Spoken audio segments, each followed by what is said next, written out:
Benjamim era uma tribo pequena. E Deus levanta alguém de uma tribo pequena. Deus escolhe alguém de uma tribo pequena. Isso aqui é legal. Isso aqui é legal porque não é o lugar que eu estou que vai dizer se eu vou ser escolhido ou não. Não é o local que eu venha nascer, não é o ambiente que eu venha estar que vai dizer se eu vou ser eleito para alguma coisa ou não. Deus não me escolhe mediante o ambiente que eu venha nascer. Deus não me escolhe mediante o lugar que eu estou. Sabe? O lugar pode ser pequeno, mas o que Deus projetou para mim é grande. Eu posso estar num lugar pequeno, num ambiente pequeno, com pessoas pequenas, numa tribo pequena, numa linguagem pequena, mas o que Deus quer fazer na minha vida é grande. Então Deus não depende do lugar para fazer o seu propósito.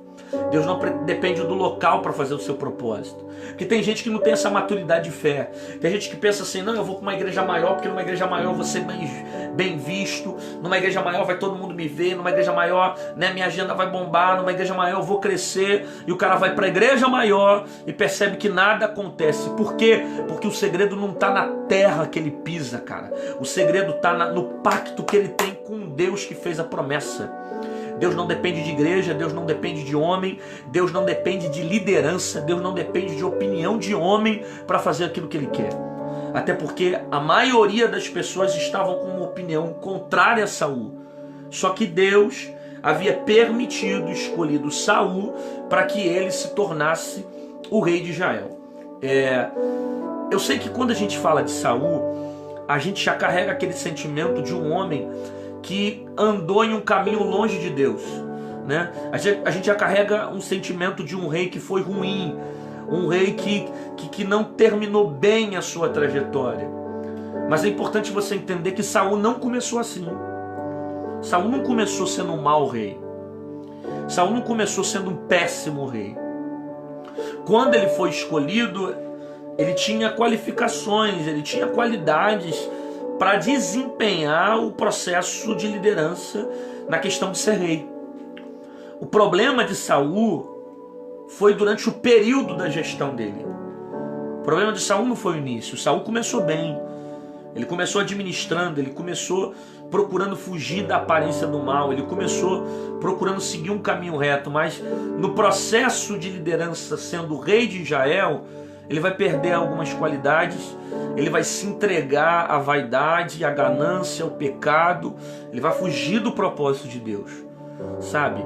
Ele começa bem, mas ele termina mal.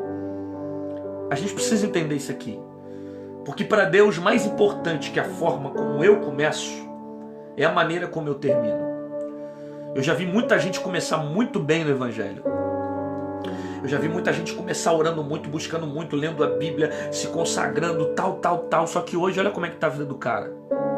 Longe de Deus, afastado, falando mal da fé, desacreditado nas coisas de Deus. Gente que começou muito bem, mas no final terminou mal. Sabe? O principal do Evangelho não é a forma como eu começo, mas a maneira como eu termino. Por isso que a Bíblia diz assim, ó, ser fiel até a morte, para que no final você venha herdar a coroa de salvação ou a coroa de vida eterna. Você vê, o meu galardão está no final, não está no início. Por isso que eu devo permanecer fiel, lutando em manter uma vida constante com Deus. Porque não adianta eu começar bem se eu terminar mal. Não adianta eu começar sendo um bom rei e terminar como um mau rei. Não adianta eu começar como um bom pastor e terminar sendo um mau pastor. Não adianta eu começar como um bom pai e terminar como um mau pai. Sabe? As minhas últimas obras, elas precisam ser melhores do que as primeiras. Na verdade, cada vez que eu tenho um encontro com Deus, que eu me encontro com o Evangelho tem que transformar alguma coisa em mim, cara. Ele tem que tirar alguma coisa de mim.